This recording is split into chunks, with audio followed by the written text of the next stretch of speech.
Good morning, everyone, and welcome to the ICG's Digital Academy webinar series. I'm Sally Alsop, and I have recently taken over webinars on the ICG committee. Thankfully, Lucy Wernick, ICG Manager, is also here in the background to step in if needed.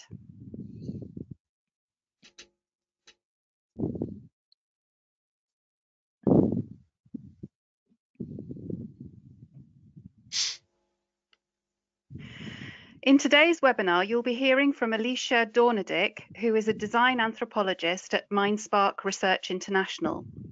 Alicia will be talking to us about different ways of representing qualitative research findings. You'll also have a chance to ask her questions at the end. So please type your questions into the question box or the chat box as we go through, and I'll read them out after Alicia's presentation. We're really grateful to Indiefield for sponsoring this webinar. Indiefield provides great research fieldwork services, both telephone and online, in addition to respondent recruitment for focus groups and IDIs.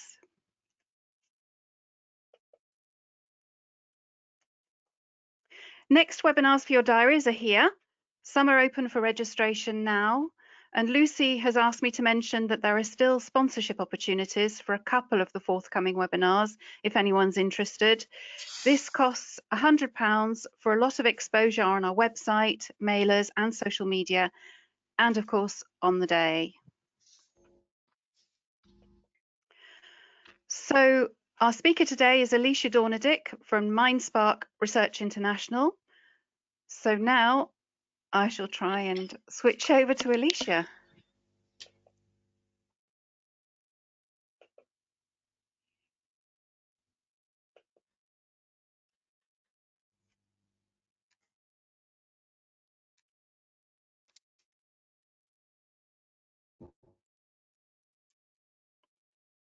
Hi, everyone. Thanks, Sally. My name's Alicia. First, let me just thank all of you for being here today. I hope you're all safe and well and in a good place. I know there's a lot of remote, research offerings and webinar opportunities, so I really just want to say thanks for joining me here today, and I think that we're all going to be able to share and take something away. We're going to be talking about ways to represent your qualitative research findings. Now, why is this important?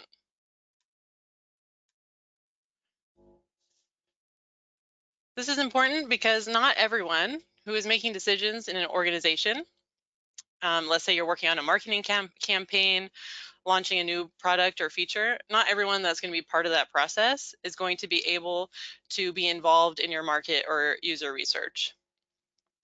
User models, visualizations, depictions of users they often work well when they're simple and sticky. They work well when they're based on real data and details that represent a larger picture. They're evocative, and I've had the most success with depictions of users when it's been a collaborative process and an iterative process. So I don't want to go and make 5 personas off in my corner by myself, throw them over the wall and then leave them untouched for months or years. You really want to work with your stakeholders, with your clients, with your collaborators to build these models together. That's going to make them extra powerful, sticky, and extend the shelf life of your data and your findings. Oh, just a quick note too. I think I've already probably done this, but I often use interchangeably users and customers and people. I interchange the words user research and market research, and we're going to move forward and I'll use them interchangeably. Don't panic. My background is very much UX and design. I've worked a lot with designers and developers, but I do way more market research now, and I found that our techniques and our methodologies are actually quite similar. So even if our users or customers might be different, or the people that we're working with in organizations, our clients might be different, but what we're going to be talking about today is general enough that it makes sense for market researchers or user researchers. Basically, we're just talking about ways to represent qualitative data. So I'm going to first take you through just some classic models. I'm going to define them, and then we'll go back and deep dive into them with some more examples. Let's start with personas. So personas are super classic. Persona is always represented as an individual. They should represent a major part of your user base. We look at them head on. We know who this person is. They feel familiar. We're able to describe them. We know what book he's reading, what's on his Spotify list. The more realistic and detailed, the better. But the important part is that this is not an actual real person. So we're not using a celebrity as a persona. We're not using somebody in the office or like an actual research participant as a persona. We're using an individual to represent a greater whole or a type of user or a type of customer. I kind of love to hate personas because, I don't know, they get bashed a lot. Like people say, oh, they're super reductive, they're based on stereotypes, they're caricatures, they're limited. And sometimes that's true. I mean, especially if we're building personas and we don't actually go out and do really good thorough research. If we're just sitting around with our designer or developer and making assumptions about people, of course our personas are not going to be good, right? So the trick to all of these models that we're going to be talking about is that you have to start with really good data. Personas can be really valuable because you can hold up whatever you're working on. Let's say you're working on a new app feature. You can hold your feature up against a persona and ask questions of your app. Is this app going to make sense to this user? Why would they use it? When? What's the most important piece of information to them?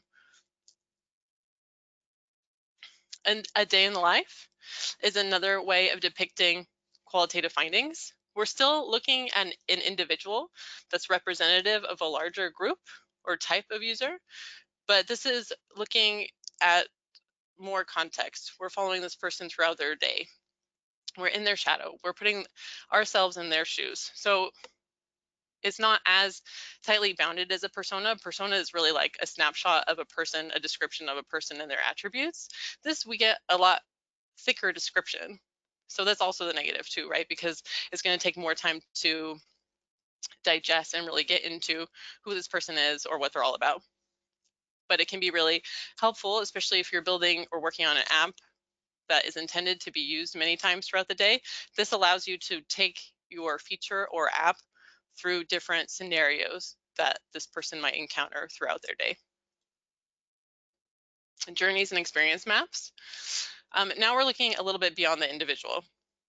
So it's still from a customer point of view, but they're engaging with a service, with an app, with a website, and we want to look at this in a sequential way. So, and this is to ensure that we're offering a holistic, smooth customer or user experience. Blueprints, we go one level up. We're no longer talking about individuals. We're looking at the whole system on an organizational level. So we're looking at the customer side, and then we're looking at the company or brand or organization side.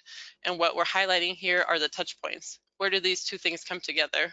And what are all the pieces of the puzzle that have to come together to make this service offering successful? So it's useful because it's a bird's eye view. If I change this department within this organization, or if I change this feature within the app, what are the implications? You can see how all the different parts touch each other.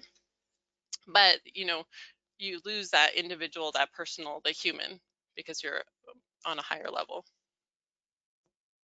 Then ecosystems, you go one level up even further. We're talking about the system, but we're really talking very big picture.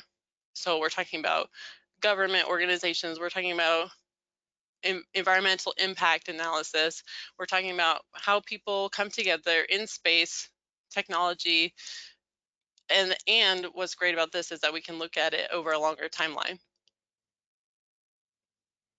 This is going to allow you to run through futuring scenarios. So let's say you're working with a governmental organization and you want to talk about if we change this policy, what are the different relationships that are going to be impacted by this. So ecosystems are really helpful for, business road mapping. They're helpful for, at the CEO level to really look big picture and farther timelines. Just a quick word about, types of data. I already mentioned this, but you want to be thinking about your output, what you want to visualize, and what you want to deliver from the onset of your project.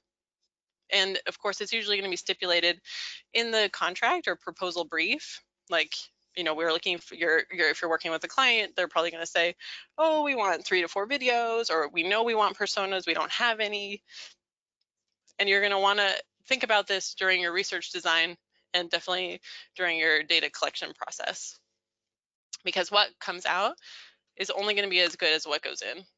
So for example, the work I do now, we work with suppliers all over the world. Let's say I'm doing the same study in 5 different markets, and I work with local researchers to accomplish this research. I'm going to make a template, and I'm going to make it very explicit what I'm looking for, what the goals are, and what kinds of outputs I want. I give that to them, to my partners, my research partners at the beginning, so that the whole time they're collecting data, let's say that they're doing, user interviews or diary entries, that they can probe and get those videos or photos or quotes or whatever we know we're going to use after the whole thing is done. So sometimes I'll use different frameworks during my data collection so that I know, like let's say I know that I want to do a service blueprint, or I know I want to do something larger like an ecosystem. Then I might use poems, people, objects, environment, messages, services. Or I might use AEIOU, which is activities, environments, interactions, objects, and users, as a way to organize my thoughts and my notes and to make sure that I'm ticking off all of these pieces of the puzzle. Because you won't be able to put a blueprint together at the end if you didn't specifically collect for all that information during data collection. So let's look at some examples of some of these models that we've defined. If you do a Google search for personas, that you might get something like this. I was pretty shocked because they look really, really, really similar. Like it looks like there's one template that everybody uses. And I mean, I guess there's good and bad things to that, right? Because if you're using it, and some of my personas, frankly, have looked like this too. And it's very obvious to the person that you're working with, the client that you're delivering personas to, hey, look, I did a persona and it looks like a persona, and that's fine. So I just did this one. This is not based on any research. I just made this up. Please don't do that. But this is an example of some of the components, the attributes that can go into your persona. An important aspect of it is going to be the photograph, the representation of this person. So it's often a photo, it can be a drawing, and they want to fit into, you want to make the photo of the person fit into the demographic that you're talking about. By giving this person a name, you humanize them. It's very important that your personas feel like actual real people. You can talk about some of their attributes, like, so I made Rosemary. She's 72. She's a retired pharmacist who lives alone and watches her grandkids from time to time. She lives in San Francisco. And then a lot of times personas will have different kinds of axes or personality or attribute sliders, and that gives you an ability to compare across personas. So if you're delivering 4 or 5 or 6 personas, maybe some of them, like Rosemary, will be an extrovert.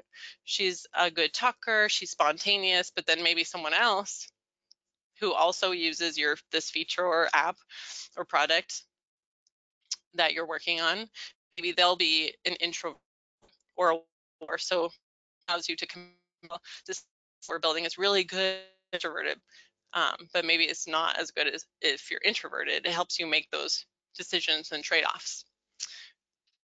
You can also include different kinds of motivations of this user or customer, what their goals are, frustrations, pain points, and then a little description of who this person is. So I wrote, Rosemary is a badass grandma who likes to do Tai Chi in the park to start her day. She stops at the local market before her watercolor class or jam session with her band. She likes meetups with old friends and new, and she's a tea drinker. So you can kind of start to picture what this person is like, right? She's pretty cool, and she's very active, and she's very social. And her quote, "Life's too short to stress or stay still. Put on a good tune and move." Personas are all about, when you're putting a persona together, it's all about making choices. So I just grabbed some photos off of Unsplash, and you can see that these are all dudes that are kind of in the same age group. They're, you know, they could kind of represent the same type of person or type of user. So which photo would you select for your persona? If you go, this person on the left, he's wearing an apron, so that tells you something about what he does. So maybe he's a chef or some kind of crafts person. His mouth is open, so maybe he's like in charge. Maybe he's head chef and he's giving instructions to his crew. He wears glasses, that might tell you something. The person next to him, the second from the left, way more casual, right? He's kind of schlumpy, sitting on a rock in the park. His work boots. There's some brand clues there, like he's drinking a Coke. What does that mean? The guy next to him, third from the left, oh, this is black and white. So all of a sudden, this kind of feels more sophisticated. He's wearing a suit jacket. So that says something, you know, his pose, and his hair is slicked back, and that maybe says something about him. And then the guy all the way on the right, this is kind of funny because he's the only one that's looking directly at us. So do we like how that feels? Or does it feel confrontational? Like we're no longer looking at him and considering his needs and pain points, but he's looking at us. So is that a good persona photo? And there's really no right or wrong answers to this. It's just I'm put these side by side so to show you that these are all selections that you make when you're putting user depictions together. This example is from Mailchimp, and it's probably the most popular persona example that I've ever come across. If you Google persona, this, I guarantee you this will come up. And I was wondering what makes these personas, these Mailchimp personas, so popular. Why do they come up again and again? And so I decided to read a little bit about their process. One of these links, actually the third one, talks about their process of putting it together, if you're curious. So they talked about, so when I read that, it said, our research team involved coworkers from all departments and levels, from recent hires to founders. So their process of putting these personas together was very collaborative. By involving colleagues, we initiated a company-wide sense of inquiry into who our customers are, how they work, and how we could best serve them. The second point they made was that these personas were ubiquitous. They made big posters of them, stuck them in the shared office space, and then the personas would start to creep into their daily conversations. So they would start calling them by name like they were real people. Like, oh, well, would Andre appreciate this new feature? Or would Eliza like this marketing campaign that we're putting together? They said that they were easy to relate to because you can see, you know, they mentioned pain points like Eliza, part of her attributes are that she's inefficient, but she's also really busy. So that kind of puts you in her shoes, you know, and when you're considering what kind of service Eliza might use, well, she's really busy, so is she going to have time for a big, long onboarding process? It helps you think about whether what you're working on is realistic, or, you know, the designer that's working on a new tool, is it realistic in Eliza's life? These personas were also based on real data, so they were based on both quant analytics on usage as well as qualitative research from customer service interviews and feedback surveys. And then they also talked about how they coupled these models with other models, task personas, and jobs to be done. So that's interesting too, is you don't have to just make one model. You don't want to just make personas, but maybe you make personas and a service blueprint, and you use these different models together. So some of what I just talked about is an explanation of why these personas were so successful within Mailchimp, but why when I Google persona, or these come up, and these are all over Pinterest, and it's because they're so visually striking. They're bold, they're very visually compelling. Like the repetitive pose that they're in makes them very memorable too, and it makes it easy to read. If you read the one on the left, Studio Consultant, then all of a sudden you've already done all the hard work as a viewer, as an audience. You've done the hard work of reading the left one, and you know what to get out of it, so then you can easily read the PR manager and easily read the developer too. And then the rich, background colors is really nice. The handwritten attributes make them feel very human. And then each one as a person is very believable and realistic too. Like they thought a lot about what photo, what portrait is going to best represent this type of person. So the developer all the way on the right, he feels kind of techie, right? He has this like scruffy beard and kind of must hair, and he's wearing glasses. He has this little like tweed jacket on. The woman in the middle feels very cool, with her tattoo and her long flowy hair. So all of these are choices that Mailchimp made to make these successful. Personas don't have to be super slick. Like these ones are super polished, very bold, visually compelling. These are ones that I made after literally 20 minutes of research at a workshop. And I put these together based on patterns that I was hearing in the workshop, but they're not at all done. I don't know if they're correct. So I just made a quick little sketch of the patterns I thought I was hearing. And then you take them back to the users. Hey, does this feel right to you? Does this feel like what we were hearing? So it doesn't have to be this like one time I do this perfect persona and then I'm done. You can go back and it can be an iterative process. And I said earlier that personas are always individuals, but they don't always have to be individuals. Feel free to break the rules. I made some personas. I was doing work on Hawaii across 4 of the major islands, and we're trying to put personas together based on job title or role, because we were doing B2B software. And then it turned out that the real patterns we saw, the real differences we saw were between the islands and not between job titles. So we made island personas.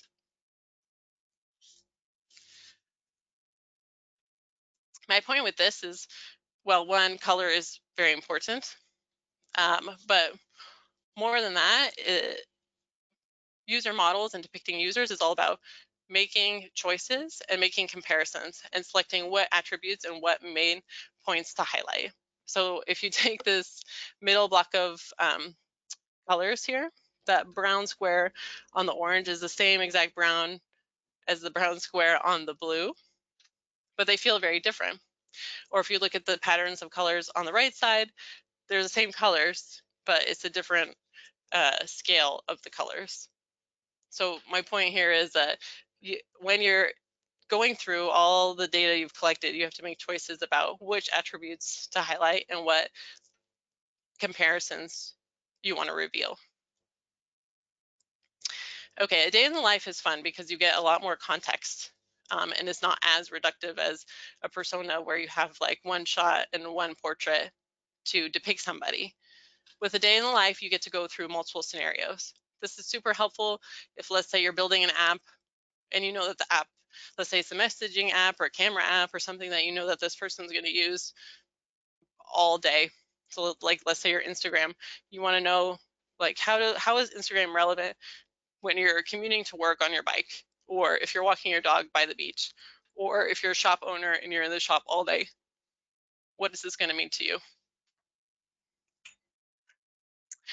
So this, I came across patient voices maybe 10 years ago, and they're not actually a day in the life, and they're not user research or market research, but I use this format a lot, and I really think it's successful and is super simple. Let's see if I can show one to you. So the New York Times they did interviews with people living with different ailments, and then they grouped them together by ailments. And what I really love about this is that it kind of breaks any stereotype that you had previously going in about a disease or sickness. And it gives you this very, very personal look at these people's lives. And all it is a slideshow with audio interview overlaid. I was training for the Boston Marathon in 2003, and I started having problems with my running. I was dragging one leg, and I was not swinging my arm. I was getting cramps in one shin, and I thought it was a stress fracture. And I went to an orthopedic surgeon, went through a full neurology test, and they told me it was all in my head. Later, I noticed I went to a hand surgeon, and he sent me to a neurologist, and they originally thought it was essential tremors. And for about a year and a half,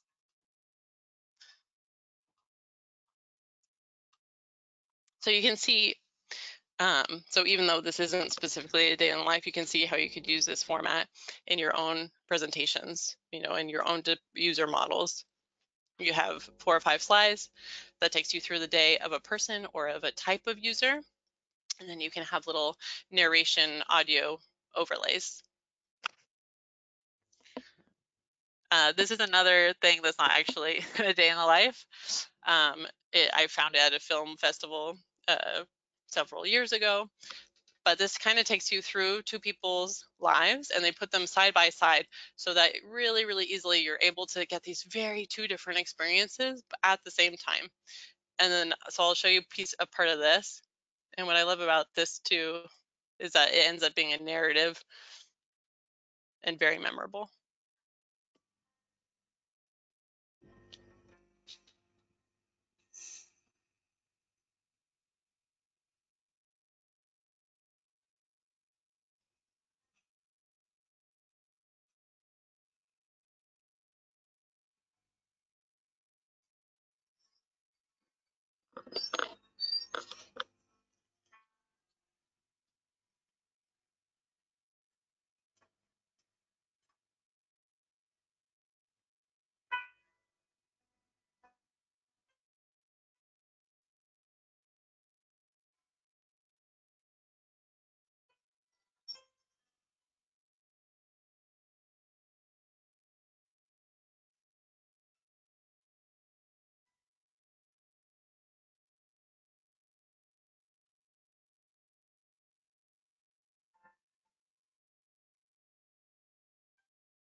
So cute, right? But what I mean, I watched this 8 years ago for the first time, and I still think about it. Just such a great story in a way of getting to know these people intimately in, a minute and a half, and then you get all these scenes from their, like, a day in their life, and then you get a little glimpse of what their relationship is, and you know exactly where they are in their relationship. I just think it's beautiful. And to this point too, find inspiration everywhere. Like when I Google persona template and you get this really like dead inside feeling template, don't feel like, oh, I have to fill out all these attributes and, make it creative. If you put creativity and you get excited when you're going through your findings about what you want to communicate, that's going to come across. So this is the zine. Again, this is just an artist who depicted some scenes from their day that they saw in Berlin. And then they decided to use this yellow highlight to call out, certain things that they saw that were yellow. And that's such a good storytelling technique too. If you want to call out certain pain points, or every time someone uses their phone, you can make these little visual highlights and communicate on all these different levels. A journey is often sequential, chronological. There's often steps to it. So that's kind of how journeys are depicted. Again, this one is, how do people search for an online business? 1, they pull out a search engine. 2, they get information. 3, so it's often very logical and sequential, and it's not that, you know, every single user looked for an online business this way, but we're depicting what the patterns are. So let's say we did 20 interviews with people, a majority of them, we heard this again and again, that people open up a Google browser and the first step is always a general search. This is a journey I did for the Department of Public Safety in Hawaii. So this is the process of a custody in jail being transported from the jailhouse to the courthouse for an appointment. So this is from the custody's point of view, but because I was working with a software developer and designer, I highlighted, and this is pretty much my field notes just typed up in little sketches. So I took it from the custody's point of view, but I highlighted all the modes of communication and information systems. So it's funny because it's, you know, and the custody wasn't even our end user, but it's the process, the journey of the custody while highlighting the technology. This is the same exact project, but now we're looking at service blueprint. So you can see, you know, description, process, tools, people involved, and then this is much higher level. This goes one level up and you're looking at it, the entire system, all the flows, all the entry points, exit points, who are all the people or positions involved, where are the people flowing, where the information flows, and what tech are they using throughout the system. So that if you make, the important piece here is that you see all the touch points between the custody and who all is involved in this process. And also, if you're going to make a change in this process, you can see all the different points that it impacts. And then one level up, even higher, was looking at the whole ecosystem. This I found from a really great book that I reference often called Mapping Experiences. This is How Might Canadian Governance Be Transformed in the Digital Era? So you're looking at the whole government ecosystem, all the different pieces of that, and then you're looking at a big trend, like changes in digital technology, and then you're thinking about the future. How can these two trends that are coinciding, what is going to happen to governance in the future? And then I have a bunch of just little inspirational things. I, again, tried to find interesting formats. This is a little zine that an author made about Paris. She made little handwritten directions for herself to certain sites and shops that she wanted to see. So it's just the nicest little descriptions and experiences. So for example, she was trying to find this cafe. I walked all over the Marais looking for this cafe. In doing so, I walked past another cafe so many times that I became self-conscious. I finally did find that place, though I realized then that it wasn't quite what I was looking for. This is another example of mashing up maps with that human quality, that personal touch and description and doodles. This is Jason Pollan, who became very famous for the book Every Person in New York. This is when he was doing an artist in residence in San Francisco. And you can see, so he did all these little doodles and notes, kind of field notes about everything he came across in this neighborhood in San Francisco. This is Rebecca Solnit. We're looking at San Francisco again.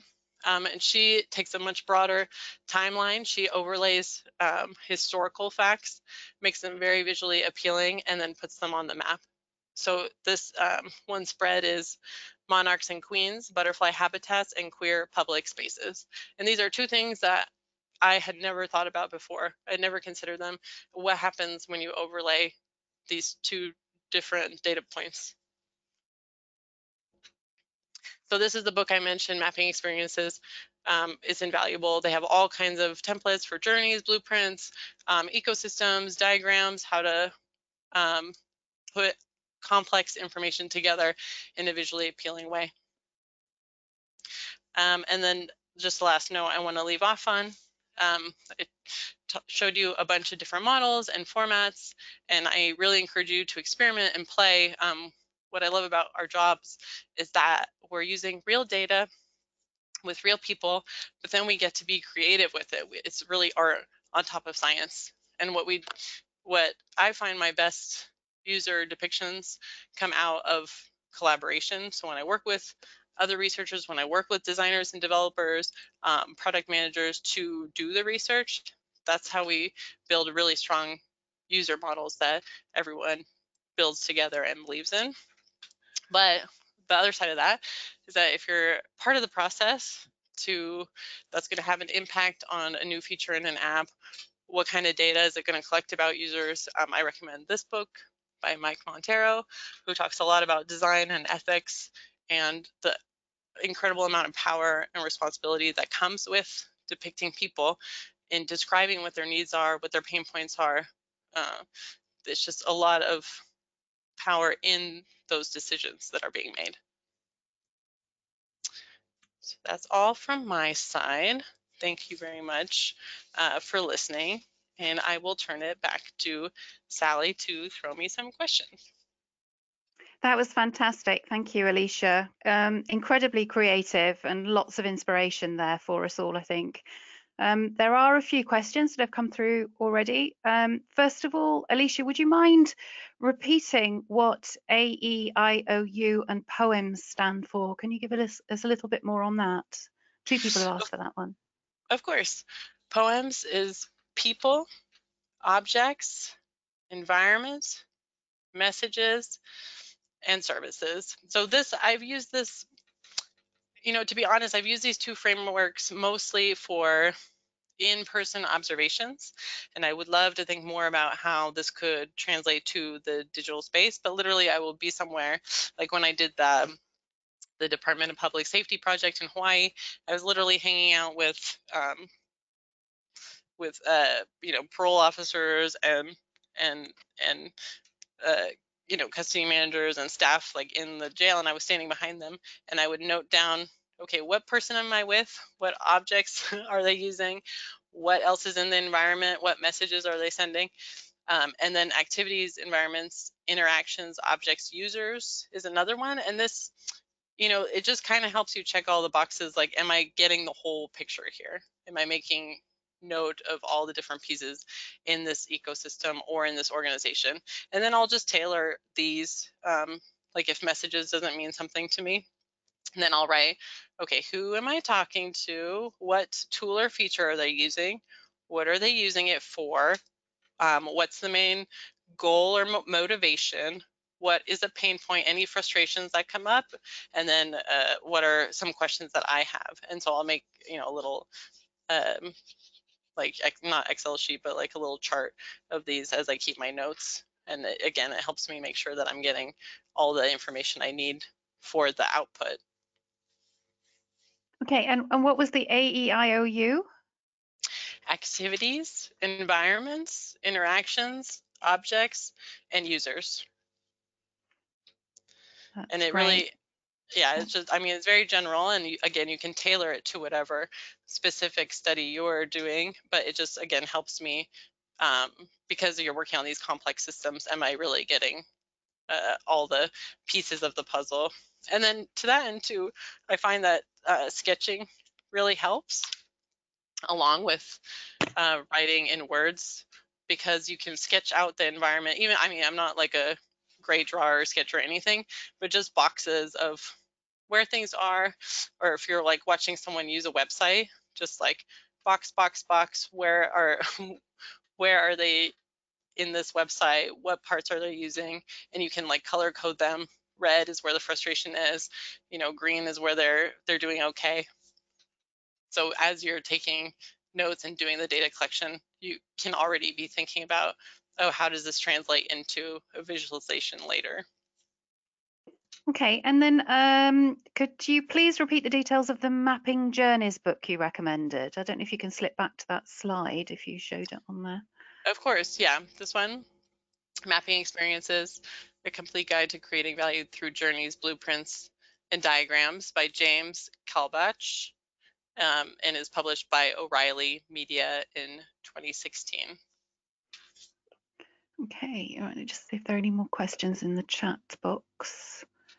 No, I think that's all the questions. Lucy, do you want to have a quick look just to see that I haven't missed anything? Yeah, I've checked. You haven't missed anything. Okay, that's brilliant. Okay, well, thank you very much, Alicia. That was really very interesting indeed. And thank you very much, everyone, for watching today. And yeah, I think that's it. Have a great afternoon, everyone. You too. Thank you again. Bye, everyone.